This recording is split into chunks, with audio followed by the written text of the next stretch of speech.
은혜를 베푸시는 하나님을 바라며, 은혜를 베푸시는 하나님을 바라며 라는 제목으로 말씀을 전하겠습니다. 우리 지난주 설교 내용 말씀을 기억하는지 모르겠습니다. 현직 제사장이고 대대로 제사장 집안이었던 사가랴와 엘리사벳 가정에 600년 만에 천사 가브리엘이 와서 아들 요한을 낳을 거라고 했던 내용입니다. 오늘 본문도 어떻게 보면 아주 짧게 얘기하면 같은 내용이라고 볼 수가 있지요. 똑같이 마리아와 요셉의 집에 천사 가브리엘이 와서 아들이 있을 거다, 낳을 거다 해준 얘기죠. 그래서 이 두 스토리는 상당히 비슷한 구조 속에 있는 게 사실입니다. 그런데 조금만 더 묵상해 보면 참 많이 다른 반응, 참 많이 다른 결과로 양상이 달라진다는 것을 알 수가 있죠. 앞에서 말씀드린 대로 결국 이 두 가정에 아들이 주어지기는 하는데 어떻게 결말이 납니까? 우리 사가랴의 가정을 좀 보도록 하겠습니다. 1장 19절에서 20절 말씀을 같이 화면으로 읽겠습니다. 시작. 대답하여 이르되 나는 하나님 앞에 서 있는 가브리엘이라. 이 좋은 소식을 전하여 내게 말하라고 보내심을 받았노라. 20절. 보라, 이 일이 되는 날까지 내가 말 못하는 자가 되어 능히 말을 못하리니 이는 내가 내 말을 믿지 아니함이거니와 때가 이르면 내 말이 이루어지리라 하더라. 아멘. 자, 어차피 아들은 태어나고 아들 줄 거라고 했는데 사가랴가 어떻게 돼버렸습니까? 이전과 다르게 말 못하는 자가 되었습니다. 다시 말한다면 말을 할 수 없는, 할 말 없는 인생이 돼버렸습니다. 왜 그렇게 되었다라고 성경이 말합니까? 이는 내가 내 말을 믿지 아니하기 때문이다. 사랑하는 여러분, 여기서 사가랴는 단순히 말만 못하는 자가 된 것이 아닙니다. 사실은 말도 못하고 하는 말을 알아듣지도 못하는 자가 되었습니다. 다시 말해서 언어장애와 청각장애가 동시에 오는 징벌적 표징을 얻게 됩니다. 그러니까 표징을 주긴 주는데 너 말 못하고 알아듣지도 못하게 된다, 이렇게 말씀을 했어요. 목사님, 말 못하는 자만 써 있는데 왜 못 알아듣는, 들을 수도 없는 그런 자가 됐다고 말합니까? 나중에 보면 1장 끝부분에 가보면 실제로 요한이 태어나요. 그 태어난 아들의 이름을 짓기 위해서 아버지인 이 사가랴에게 아들 이름은 어떻게 지면 좋겠습니까? 라고 사람들, 친척들이 물어보는 장면이 나옵니다. 그래서 묻는데 희한하게 묻거든요. 본문 62절을 화면으로 보겠습니다. 시작. 그들이 그의 아버지께 몸짓하여 무엇으로 이름을 지으려 하는가 물으니. 자, 보세요. 그들이 묻긴 물어요. 이름 어떻게 지을까요? 근데 어떤 식으로 해요? 말로 해요? 몸짓을 해요? 몸짓을 해요. 왜 말로 안 했을까요? 귀가 못 알아듣고 있는 상태까지 되었기 때문입니다. 몸짓으로 물었다는 얘기는 말 못하는 상태가 된 것을 전제하는 거죠. 사가랴는 듣지도 못하고 말하지도 못하는 거예요. 이 증거를 언어학적으로 보면 말을 못 알아들었다, 말 못한다 라는 그 단어가 같은 누가복음 7장에 보면 이렇게 문맥에 따라 번역되어 있습니다. 화면을 보여주십시오. 귀먹은 사람이 들으며 죽은 자가 살아나며 가난한 자에게 복음이 전파된다 하라. 자, 귀먹다가 같은 단어인 거 아십니까? 그러니까 무슨 말입니까? 믿지 못하자 아무 말도 할 수 없는 인생이 되고, 하신 말을 못 알아들으니까 아예 듣지도 못하도록 그렇게 만들어 버리셨습니다. 자, 그런가 하면 다른 한 인물인 마리아가 등장하지요. 그녀는 어떻게 결과가 나왔을까요? 반대로 할 말 없는 인생이 아니라 마리아는 할 말 있는 인생이 됩니다. 나아가 다음 주에 보게 될 우리 본문 1장의 46에서 55절까지 무려 10구절이나 되는 구절이 있는데요. 여러분 갖고 계신 성경의 46절 위에 보면 소제목으로 뭐라고 적혀 있습니까? 마리아의 찬가라고 돼 있어요. 마리아의 찬양이 적혀 있습니다. 어떻게 된 겁니까? 마리아는 할 말 있는 정도가 아니라 찬미가 터져 나오는 찬송을 주 앞에 드리는 그런 인생으로 되어졌던 것을 보게 되죠. 오늘 같이 한번 46, 47절을 좀 보겠습니다. 시작. 마리아가 이르되 내 영혼이 주를 찬양하며 내 마음이 하나님 내 구주를 기뻐하였음은. 아멘. 어떻게 해서 마리아는 끝나고 나서 사가랴와 전혀 다르게 입이 막혀버리고 귀가 닫혀버린 인생이 아니라 오히려 입이 열려버리고 그녀가 했던 찬양이 이제 성경에 기록이 될 정도로까지 찬미하는 인생이 되었을까요?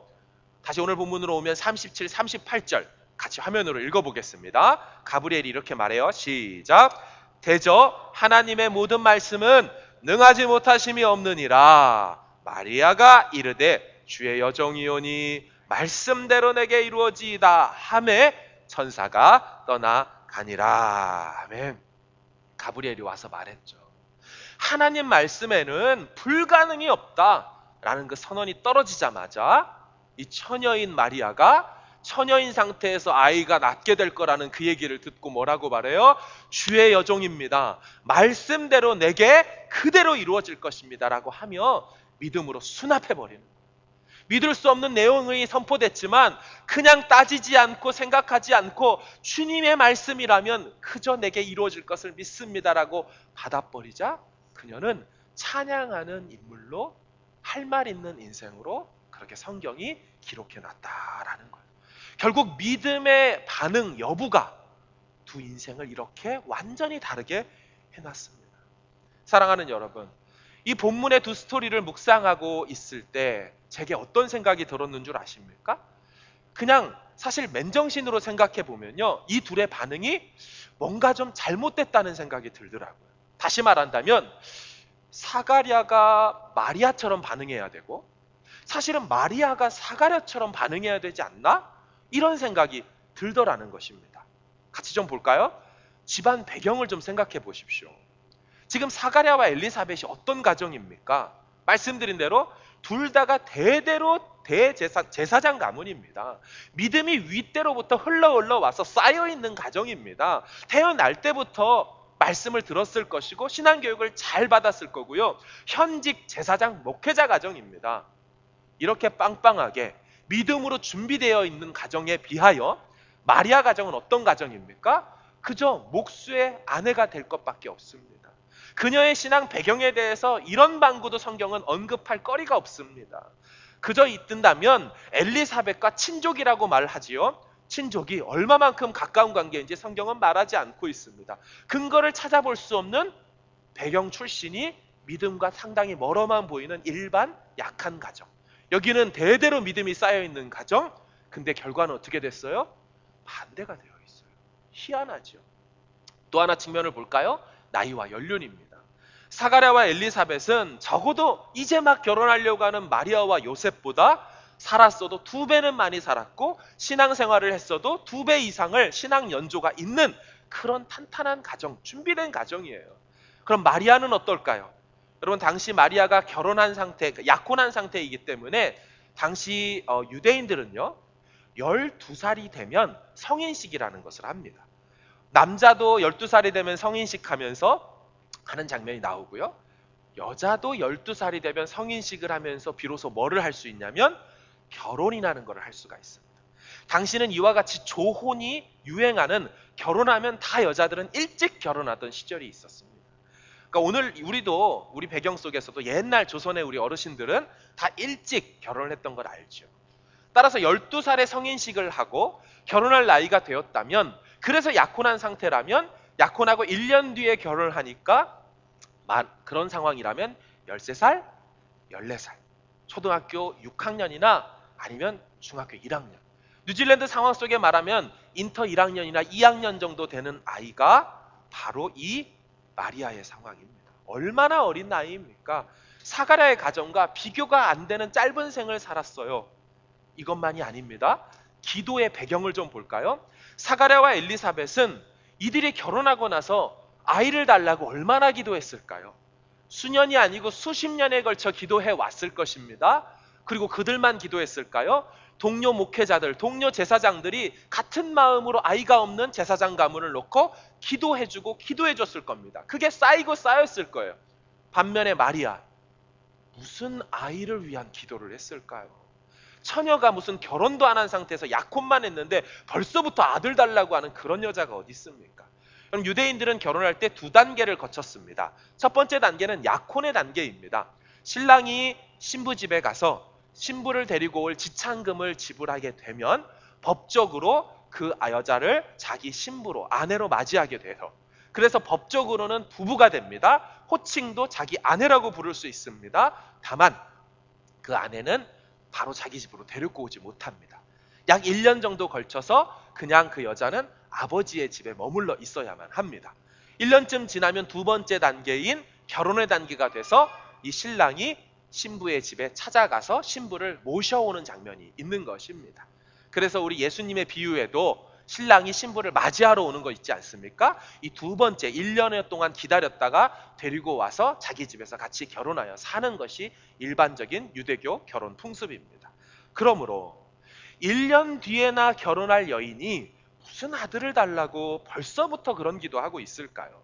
다시 말하면 마리아 입장에서는 아들 주신다는 그 내용이 하나도 준비됨 없이 들었을 법한 얘기라는 것입니다. 반면에 사가랴는요, 그들은 수년 수십 년을 아들 달라고 이미 오랫동안 기도해 왔으니 그 소식을 들을 때 어떻게 반응하는 것이 일반적입니까? 예, 주님, 드디어 아들을 주시는군요. 오랫동안 기도하게 하시더니 아들이 이렇게 오는군요. 그러나 저들은 오히려 믿지 못했고 준비 안 됐던 마리아는 믿어버렸습니다. 어떻게 이게 반대가 될 수 있느냐는 것이 묵상할수록 드는 아이러니라는 것이죠. 또 한 가지 더 있습니다. 응답의 타이밍과 배경을 좀 보십시오. 사가랴 입장을 생각해 볼까요? 그는 어떤 상황에서 가브리엘 천사가 기도 응답을 전합니까? 분향하고 있을 때라고 지난주에 말씀드렸어요. 분향을 한다는 얘기는 이스라엘의 그 성전의 배경 속에서 곧 하나님 앞에 기도의 향을 올리는 장면입니다. 그래서 요한계시록 5장에 가보면 이 향은 성도의 기도들이라 라고 말해요. 그러니까 향을 올린다는 얘기는 성도들의 기도, 백성들의 기도를 하나님 앞에 드리는 것입니다. 얼마나 기도 응답 받기에 좋은 타이밍입니까? 분향하며 기도 제목이 올라가니 그때 천사가 왔으니 얼마나 믿기 좋은 상황입니까? 뿐만 아니라 장소를 보십시오. 이 사가랴가 있었던 장소는 다윗성입니다. 누가 봐도 예루살렘 성, 거룩한 도시입니다. 그곳에서도 어디입니까? 성전이고 그곳에서도 성소입니다. 성소에서도 분향단이면 바로 눈앞에 휘장이 쳐 있습니다. 이 휘장만 제키면 그 안에 언약궤가 있습니다. 하나님의 임재를 눈앞에 두는 곳, 기도 응답을 받기 딱 좋은 그곳에서 사가랴는 희한하게 믿음으로 반응하지 못합니다. 응답이 왔는데 그걸 거절해버립니다. 이런 일이 어떻게 일어날 수 있냐고 하며 거절합니다. 반면에 마리아는 어디에 있었습니까? 본문 26절로 확인해 보겠습니다. 시작. 여섯째 달에 천사 가브리엘이 하나님의 보내심을 받아 나사렛이란 동네에 가서, 아멘. 어디 있었대요? 갈릴리 나사렛 동네에 마리아가 있었어요. 질문입니다. 여러분 구약 성경을 읽어보신 분들이 있을 거예요. 그 구약 성경 39권을 쭉 보면서 지역명 중에 나사렛을 보신 적이 있습니까? 생각해 보세요. 구약을 볼 때 나사렛? 내가 어디서 봤는 것 같기도 한데 없습니다. 구약에 수많은 지역, 지명, 마을, 도시 다 나오는데 게다가 구약이 쓰여진 기간이 얼마입니까? 역사적으로 보면 모세 때로부터 따진다면 1500년 정도가 됩니다. 그러니까 1500년의 구약의 역사 속에 단 한 번도 거론되지 않고 단 한 번도 성경에 기록될 법한 인물이 나오지 않았던 곳이 어디냐면 나사렛입니다. 오죽하면 이런 말이 나왔을까요? 요한복음 1장 46절 보세요. 나다나엘이 이르되 나사렛에서 무슨 선한 것이 날 수 있느냐. 유대인들의 생각 속에 나사렛, 듣도 보도 못한 갈릴리 시골 깡촌입니다. 그 깡촌 마을에 살고 있던 여자아이가 마리아였습니다. 아까 말씀드린 것처럼 마리아는 약혼한 후에 어디에 있었어요? 바로 남편 집에 갑니까? 아니죠. 아버지 집에 머물러서 1년을 있을 테니 지금 마리아의 거처가 나사렛이라고 한다면 그녀의 아버지도 고향도 나사렛일 확률이 매우 높지요. 정말 이름 없는 깡촌 시골에 있던 여인이 마리아입니다. 그런데요, 믿을 것 같은 이 상황과 환경과 지역 속에 있는 사가랴는 그 분양하면서도 임재를 언약궤를 앞에 두고도 못 믿었고, 마리아는 듣도 보도 못한 시골에서 그저 확 믿음으로 받아버립니다. 말씀대로 내게 이루어질 것입니다 라고 선언해요. 뭔가 심하게, 매우 심하게 아이러니한 패러독스가 이곳에 있지요. 마지막입니다. 수태고지의 내용을 들을 때, 아들을 주겠다는 얘기를 들을 때 이들의 심리적 측면을 좀 생각해 볼까요? 사가랴를 한번 생각해 보십시오. 1장 15절에서 17절을 화면으로 좀 보여주세요. 자, 같이 한번 보겠습니다. 이 이야기를 천사를 통해 들을 때 아빠가 될 사가랴 입장에서 어떤 느낌으로 들릴지 한번 생각해 보세요. 시작. 이는 그가 주 앞에서 큰 자가 되며 포도주나 독한 술을 마시지 아니하며 모태로부터 성령의 충만함을 받아 16절 이스라엘 자손을 주 곧 그들의 하나님께로 많이 돌아오게 하겠습니다. 17절 아멘. 앞에 15절 다시 보여주시면 자, 어떤 아들이 될 거라고 말해요? 그가 주 앞에서 어떻게 해요? 큰 자가 된대요. 여러분 이 큰 자라는 말만 들어도 뭔지 모르지만 대단해 보이지 않습니까?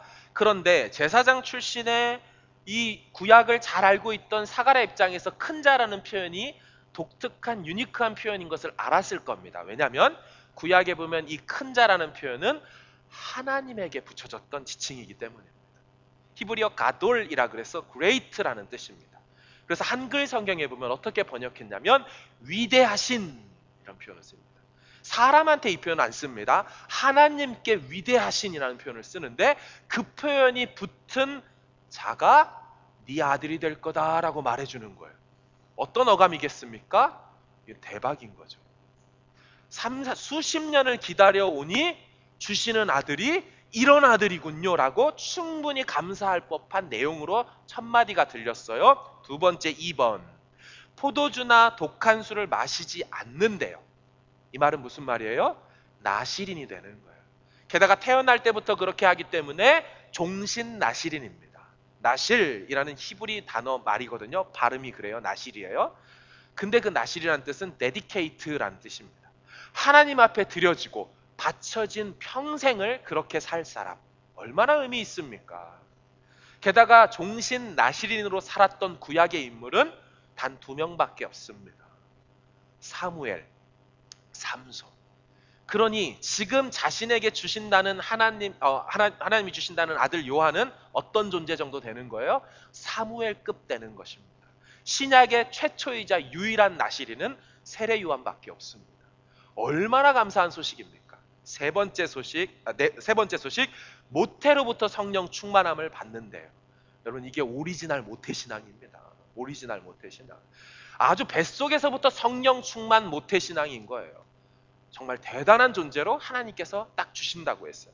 네 번째 뭐라고 합니까? 이스라엘 자손을 주곧 그들의 하나님께로 많이 돌아오게 한대요. 뭔지 모르지만 사역자가 될 텐데 많은 사람을 돌이키는 큰 사역자 얼마나 감사합니까? 다섯 번째 엘리야의 심령과 능력으로 사역할 거래요. 여러분 엘리야 누가 봐도 불의 사자 아닙니까? 그 엘리야급의 사역을 할 수 있는 마음과 권능을 주신다니 이런 아들 어디 있습니까? 그러니까 아빠가 될 사가랴 입장에서 주신다는 아들에 대한 특징들을 미리 딱딱딱 얘기해 줄 때 어떤 반응이 기대됩니까? 할렐루야 소머치 돼야 되는 거예요. 할렐루야 소머치. 어떻게 이런 일이? 역시 오래 기도한 보람이 여기서 나타나는군요. 아니요. 사가랴는 아무리 이 소리를 들어도 거부합니다. 나는 늙고 내 아내는 나이가 많았습니다. 자, 그럼 마리아는 이 이야기를 들을 때 마음속에 어떤 생각이 들었을까요? 32, 33절을 화면으로 보겠습니다. 같이 읽을게요. 시작. 그가 큰 자가 되고 지극히 높으신 이의 아들이라 일컬어질 것이요 주 하나님께서 그 조상 다윗의 왕위를 그에게 주시리니 영원히 야곱의 집을 왕으로 다스리실 것이며 그 나라가 무궁하리라. 아멘. 역시나 처음에 뭐라고 합니까? 그가 큰 자가 되고. 근데 여러분, 처녀가 애를 낳는데 제3자가 보면 사생아예요. 무슨 큰 자입니까? 지금 이 상황인데요.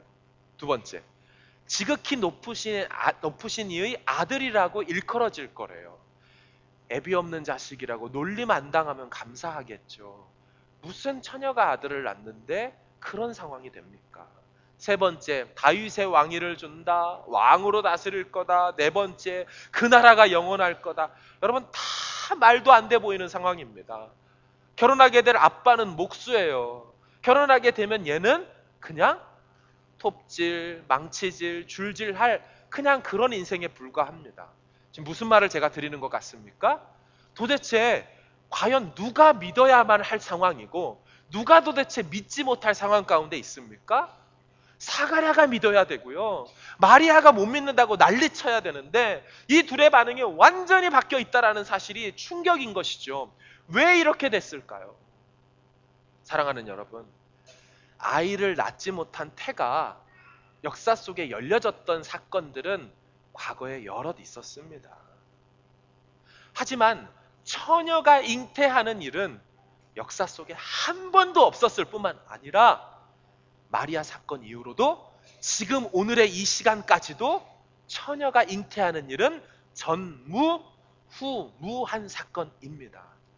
그러니 과거에 있었던 일들이 또 일어날 거라고 하는 그 말에 사가랴가 믿어야 됐지요. 한 번도 잊지 못했던 일을 얘기를 들을 때 마리아는 어찌 그런 일이 있습니까? 라고 반문해야 되지요. 근데 반문은 사가랴가 했고요. 말씀대로 될 거라고 말했던 사람은 마리아였습니다. 제가 이 본문을 보면서 너무너무 안타까운 장면이 뭐냐면 1장 20절인데요. 화면으로 같이 보겠습니다. 읽겠습니다. 시작. 이는 네가 내 말을 믿지 아니함이거니와 때가 이르면 내 말이 이루어지리라 하더라. 아멘. 저 노란색으로 해놓은 부분이 참 마음에 걸리더라고. 때가 이르면 내 말이, 천사의 말이지만 사실 하나님 말씀 아닙니까? 때가 이르면 하나님 말씀은 이루어진다. 무슨 말입니까?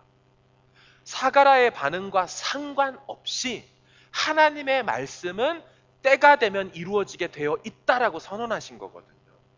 그러니까 하나님은 당신의 뜻을 이루실 것인데 안타까운 게 뭐냐면 사가랴가 반항하고 사가랴가 불신한다고 해서 이 하나님의 뜻이 안 이루어지는 게 아니라는 사실입니다. 여러분, 이것이 우리 삶에 적용된다면 어떤 뜻이겠습니까? 우리가 믿지 못하고 난리치고 불신앙으로 벌벌 떤다고 해서 하나님께서 우리를 인생을 향한 계획을 취소하는 법이 없다라는 것입니다. 하나님께서 택하셔서 너를 반드시 보존 보호하여서 내 나라에 들어오는 하나님 백성 만들 거라는 그 계획이 취소되지 않는다라는 거예요. 하나님은 요한이라는 존재를 주시면서 여전히 내가 너에게 은혜 베풀고 있다라고 오히려 말씀해주고 네 이름 사가랴의 뜻이 무엇인지 못 알아들어? 여호와는 너를 기억하고 있어. 네 인생을 기억하고 있어라고 그렇게 말씀하시며 은혜 베푸시는 분이시지 이 사가랴의 반응에 휘청대면서 어라 못 믿어? 나 다른 집 간다? 그게 하나님의 본질과 속성이 아니라는 것입니다. 우리 하나님은 인간의 반응과 상관없이 독자적으로 당신의 일을 이루시는 분인 것이 오늘 본문의 핵심이라는 것입니다. 여러분, 사실 하나님은요 늘 그래 오셨습니다. 인간이 믿어주니까 일하시고 인간이 알아주니까 좋아서 막 기뻐하시고 그런 분이 아니셨습니다. 천지창조를 인간 누구와 상의한 다음에 이루셨습니까? 사람들 눈치 보면서 이것저것 만들어주고 만물을 창조하셨습니까? 아니죠.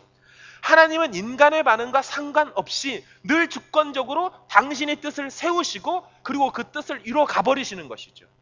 여러분, 이같이 인간이 무언가를 했기에 하나님이 하신 것이 아니고 당신의 독자적인 행보로 세상의 역사 가운데 구원하겠다고 말씀하신 창세기 3장 15절부터 지금에 이르는 때까지 수백 년 수천 년을 통하여 뜻을 이뤄가시는 이 하나님의 주권적 행보는 이 단어 하나로서 오늘 본문에서 도드라지게 하이라이트 되어지는데요.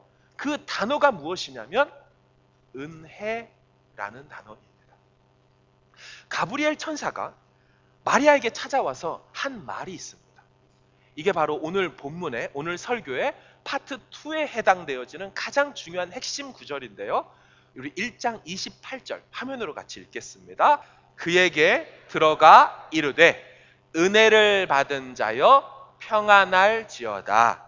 주께서 너와 함께 하시도다 하니. 아멘. 저 구절을 계속 띄워주시기 바랍니다. 은혜를 받은 자여 평안할지어다. 여러분, 지금 마리아가 무언가를 해서 아들 예수를 낳는 장면이 아니라는 것을 선언하는 장면입니다. 은혜를 받아서, 은혜가 입혀져서 지금 이 일이 이루어지는 것이지, 마리아 편에서 뭔가 대단했기 때문에 천사가 온 것이 아니라는 것을 처음부터 천사가 나타나자마자 선언하면서 시작하는 거예요. 은혜를 받은 자여, 이게 수동태거든요. 은혜를 받다니까요. 근데 이게 원래 동사는 능동태입니다. 그래서 은혜를 베풀다거든요. 이 은혜를 베풀다라는 이 단어가 어떤 의미로 이해하는 게 가장 좋은지가 에베소서 1장 6절에 보면 너무너무 잘 번역이 되어 있어요. 화면을 좀 보여주십시오. 이는 그가 사랑하시는 자 안에서 우리에게, 노란 글씨 뭐요? 거저 주시는 바, 그 은혜의 영광을 찬송하게 하려는 것이에요. 그럼 저기서 보여지는 노란 글씨가 같은 단어인 거 아십니까? 그러니까 은혜를 베풀다를 에베소서에서는 뭐라고 했냐면 거저 주다라고 번역했어요. 예, 맞습니다. 은혜는 받는 수혜자에게 무언가 공로나 줄 만한 거리가 있어서 베푸는 주인의 어떤 이 베푸는 자의 호의가 아닙니다. 만약에 이 존재가 뭐를 해서 주는 거라면 그거는 보상일 것입니다. 그거는 임금 지불일 것입니다. 그거는 상이 될 거예요. 무슨 말입니까? 은혜를 베푼다는 얘기는 받는 자에게 아무것도 찾아볼 수 없이 베푸는 자에게 주도권이 있으며 그저 본인이 기쁘고 좋아서 베푸는 행위, 그런 신적 행동, 그것이 은혜 베풀다, 거저 주시다예요. 그래서 은혜라는 단어를 정의할 때 어떻게 정의합니까? 받을 자격 없는 자에게 거저 주시는 하나님의 선물. 다시요. 은혜는 받을 자격 없는 자에게 거저 주시는 하나님의 선물. 이걸 은혜라고 합니다. 여러분, 오늘 본문, 이 복음서의 시작부터 뭐가 강조되고 있습니까? 이 모든 일은 하나님이 은혜 베푸시는 것으로 시작됐다라는 거예요. 사가랴에게 아들을 주는 것도, 마리아를 통하여 아들 예수가 메시아가 태어나는 것도 하나님 편에서 은혜 베푸시는, 자기 백성에게 은혜 베푸시는 그 행동의 발로로서 이 모든 일들이 이루어진다는 것이 가장 중요한 핵심인 줄로 믿습니다. 여러분, 제가 이 부분을 강조하고 싶은 이유가 있습니다. 왜냐하면 아까 다시 28절을 그 다음 슬라이드를 보여주십시오. 저 구절을 다르게 해석하는 이들이 있기 때문입니다. 제가 다시 읽을게요. 그에게 들어가 이르되 은혜를 받은 자여 평안할지어다. 주께서 너와 함께 하시도다 하니. 노란색으로 되어 있는 은혜를 받은 자여, 이 부분을 로마 가톨릭이 다르게 해석하기 때문입니다. 어떻게 해석하냐면 은혜를 받은 자여가 아니라 은혜가 충만한 자여 평안할지어다. 라틴어로 그라티아 플레나라고 되어 있는데요. 질문을 이렇게 할 수 있겠죠. 목사님, 아니 마리아 보고 천사가 와서 은혜가 충만한 자요 평안할지어다 샬롬 이렇게 인사하는 게 뭐가 그렇게 문제가 됩니까? 하지만 매우 심각한 문제가 발생합니다. 그렇게 번역하고자 하는 번역자의 의도가 담겨 있기 때문이죠. 원문에 없는 내용인데 은혜를 받은 자여를 은혜가 충만한 자여라고 말하면 어떤 일이 일어나는 줄 아세요? 이미 마리아는 가브리엘이 천사가 찾아오기 전에 은혜가 충만한 상태가 되어 있다는 거예요. 충만한 은혜를 이미 갖고 있는 자가 되어 있습니다. 결국 이 번역의 의도는 마리아로 하여금 충만한 은혜가 이미 있기에 그 은혜를 나누어 줄 수 있는 존재로 격상시키는 신학적 근거 구절이 됩니다. 신학적으로 큰 뒤틀림이 발생하죠. 신학적으로는 본문으로도 하나님이 지금 자기 백성들에게 은혜를 베푸셔서 아들 예수를 내어주려고 하는 이 장면 속에 은혜 베푸는 자로 누가 구상되는 거예요? 마리아가 부상되게 만드는 것, 그게 바로 은혜가 충만하다라고 이미 선언해버리는 이 잘못된 오역 때문에 일어나는 현상이죠. 그래서 로마 카톨릭은 이 구절을 근거로 찬송가 하나를 만들었습니다. 그 찬송가 제목이 아베 마리아입니다. 뜻은 라틴어로 안녕하세요 마리아님, 다르게 번역하면 마리아님께 찬미를. 자, 이쯤 되면 이미 은혜를 소유한 존재가 되었기 때문에 마리아가 찾아온 가브리엘의 그 인사가 이렇게까지 들리게 됩니다. 화면을 보여주세요. 28절 똑같은데 위에 거는 우리 해석이고 밑에 게 카톨릭 해석입니다. 그에게 들어가 이르되 은혜를 받은 자여 평안할지어다. 이게 어떻게 바뀝니까? 그에게 들어가 이르되 은혜가 충만한 마리아님 안녕하셨습니까? 가브리엘이 은혜가 이미 충만한 그 존재를 향하여 아련하는 분위기가 됩니다. 와서 인사를 드리는 장면으로 보여집니다. 그래서 이들은 이 찬양을 만들어 불러서 그 찬양의 가사를 기도문으로 삼아 마리아에게 기도를 하게 됩니다. 다음 슬라이드를 보여주시면 총 5개의 기도문이 있습니다. 1번부터 보시면 은혜가 충만한 마리아여 주께서 당신과 함께 있나이다. 똑같은 구절인데 느낌이 다르죠? 라틴어로 제가 적어왔어요. 아베 마리아 그라티아 플레나. 우리 들어보셨습니까? 아베 마리아 그라티아 플레나 하는 이 아베 마리아 그 노래, 우리 개신교에서 절대 부르지 않지요. 부를 수가 없지요. 왜냐하면 2번 보세요. 당신은 여인들 가운데 가장 복받은 분이나이다. 노래 가사이자 기도입니다. 당신의 태의 열매도 복을 받았나이다. 4번 거룩한 마리아여 당신은 하나님의 어머니이시나이다. 5번이 문제입니다. 마리아여 이제 지금 그리고 죽음의 순간에 죄인들인 우리를 위하여 뭐예요? 기도해 주소서. 지금 마리아가 어떤 존재가 된 거예요? 은혜를 이미 갖고 있기 때문에 지금도 우리 성도들이 죽음에 이르는 그 순간까지도 죄인된 우리를 위하여 기도해 줄 수 있는 그런 존재로 격상되어지는데, 그 격상되어진 자리가 원래 누구의 자리가 되어야 하냐면 유일한 중보자 되셔서 보좌 성부 앉아 계신 그 보좌 우편에 우리를 위해서 끊임없이 지금도 기도해 주시는 그 예수님의 자리를 찬탈하여 그 자리에 성모를 앉혀놓는 시도가 이 구절의 오역 때문에 발생되고 있습니다. 그들은 이렇게 주장합니다. 마리아는 하나님의 어머니로서 은혜가 충만한 분으로서 우리에게 은혜를 베푸시는 분이다. 우리 죄를 위하여 대신 기도해 줄 수 있는 분이다. 여러분, 그래서 로마 카톨릭 신자들은, 천주교 신자들은 어떻게 됩니까? 들어오면 성모 마리아 상에다 성호를 긋고 먼저 기도를 합니다. 이런 현상이 왜 일어날까요? 그 성모 마리아 상에 보면 예수님은 아기 예수로 완전히 작아져 있고 성모가 오히려 그걸 품고 있으며 지금 제가 말하는 이 성모라는 표현까지 쓰고 있죠. 우리는 그 어디에도 세인트란 단어를 쓰지 않습니다. 우리는 성부, 성자, 성령 외에는 어떤 인간에게도 세인트라고 말을 성이라고 쓰지 않습니다. 우린 성인이라는 개념이 없습니다. 이 구절의 해석 때문에 예수님의 중보자의 자리를 빼앗아 버리고 그녀가 충만한 은혜를 베푸시는 분으로 존재하죠. 아닙니다. 우린 절대로 이렇게 번역할 수 없습니다. 아무리 그 번역을, 라틴어 번역을 제롬이라는 신학자가 라틴어 번역 성경인 불가타라는 번역을 잘 해놨어요.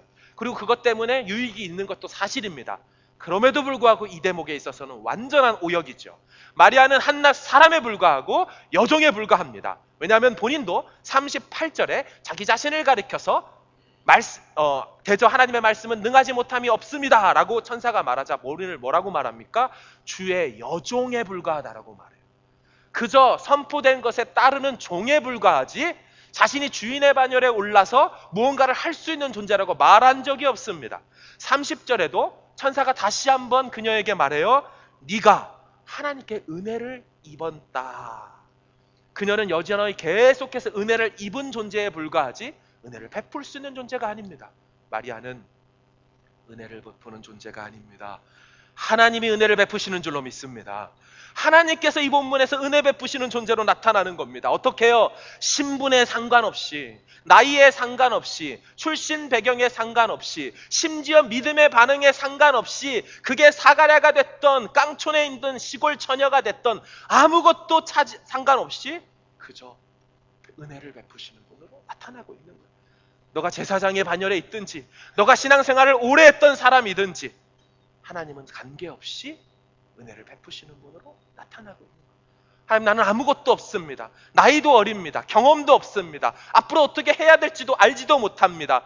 그럼에도 불구하고 은혜 베푸시기도 하고 어처구니 없는 반응을 보여도 여전히 은혜를 베푸시는 분이죠.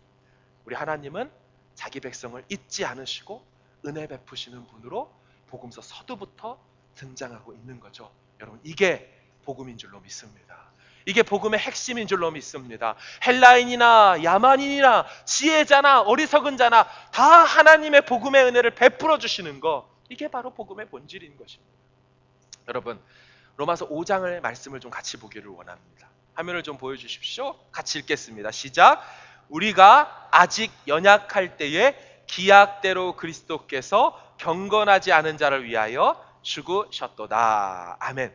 여러분, 저 노란색으로 되어 있는 우리가 아직 연약하다라고 하는 그 연약이 몸이 약하다라는 뜻을 말하는 단어가 아닙니다. 원문의 뜻을 보면 도덕적 품질이 떨어지다라는 뜻입니다. 직역하면 도덕적 품질이 떨어지는 거, 그거의 다른 표현이 바로 이어서 나오는 경건하지 않다라는 그 말과 연결되는 거예요. 그러니까 하나님이 어떻게 하신 겁니까?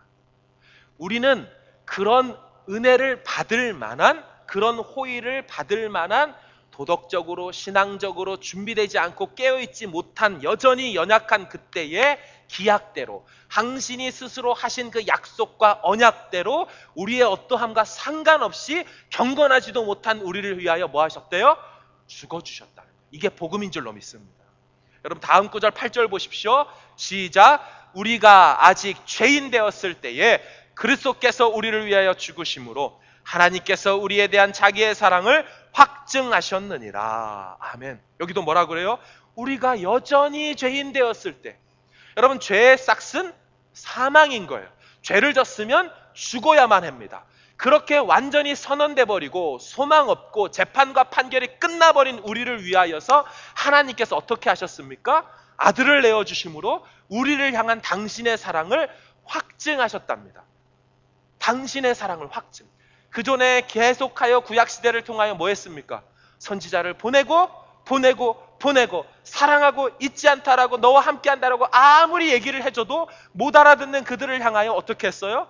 아들을 보내면서 그 아들을 십자가에 매달아 돌아가시게 하면서 그 아들의 피로 우리를 향하여서 내가 아들을 내어주기까지 사랑해, 내 사랑의 끝판왕이야, 내 사랑의 마지막이 하며 당신의 그 피도장으로 우리를 사랑한다고 확증해 주신 것, 이게 복음인 줄로 믿습니다.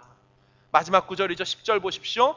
곧 우리가 원수 되었을 때 그 아들의 죽으심으로 말미암아 하나님과 화목하게 하셨다. 원수는 관계가 끝난 겁니다. 회복의 여지가 없는 겁니다. 대면대면한 상태가 아니고 완전히 원수진 그 상태에서 어떻게 하셨대요? 아들을 내어주셔서 화목하게 하셨는데 관계가 좋아진 정도로 끝납니까? 그래서 지나다니다가 인사하고 밥 한번 먹을 수 있는 정도까지 좋아진 겁니까? 아니죠. 이 화목이란 아들, 딸 삼아주시는 양자, 입양의 관계, 그분 나라에 들어오게 하고 그분 집에 살게 하는 아들, 자녀 간의 그 관계로 맺어주신, 바꿔주신 그 이야기를 하는 것입니다. 여러분, 우리는 은혜 받을만 해서, 구원 얻을만 해서 우리에게 하나님께서 구주 예수를 허락하여 주신 것이 아닙니다. 물론 우리는 오늘 본문의 말씀을 들으며 사가랴처럼 반응하지 말고 마리아처럼 반응해야 될 줄로 압니다. 믿을 수 없는 상황에서도 대저 하나님의 말씀은 능하지 못함이 없다라고 하면 주의 종이오니 말씀대로 이루어집니다. 그렇게 반응해야 돼요. 이게 사실이에요. 하지만 오늘 본문을 좀 더 큰 그림에서 본다면 어떤 겁니까? 설령 우리 삶에 사가랴처럼 보이는 안타까운 모습이 있어요. 설령 우리 삶에 마리아처럼 아무것도 없는 상황이라 할지라도 이렇든 저렇든 상관없이 큰 그림 속에 자기 백성을 돌아보시는 하나님의 신적 구원의 행위가 역사 가운데 2000년 전에 이루어졌고, 그 예수는 오셨고 우리 안에 성령을 보내주셔서 지금도 성령이 우리의 기도를 도우셔서 또한 보좌 우편에 계신 예수 그리스도께서 중보자 되셔서 기도해 주심으로 말미암아 우리의 인생을 어디까지 끌고 갑니까? 저 천국까지, 주님 나라 갈 때까지 보존, 협력, 통치하셔서 그 나라의 영화의 단계까지 들어가게 하실 그 놀라운 은혜를 베푸시는 분이 바로 오늘 본문에 나타나고 있는 은혜 베푸시는 하나님인 줄로 믿습니다. 우리는 마리아 같은 존재의 마음이 빼앗길 때가 있습니다. 은혜 베푸시는 분이 하나님임을 깨닫지 못하고 순간순간 다른 곳에서 돕는 은혜가 올 거라고 착각할 때가 있습니다. 그래서 거기에 머리를 조아리거나 거기에 우리 마음이 빼앗기는 때가 있지요.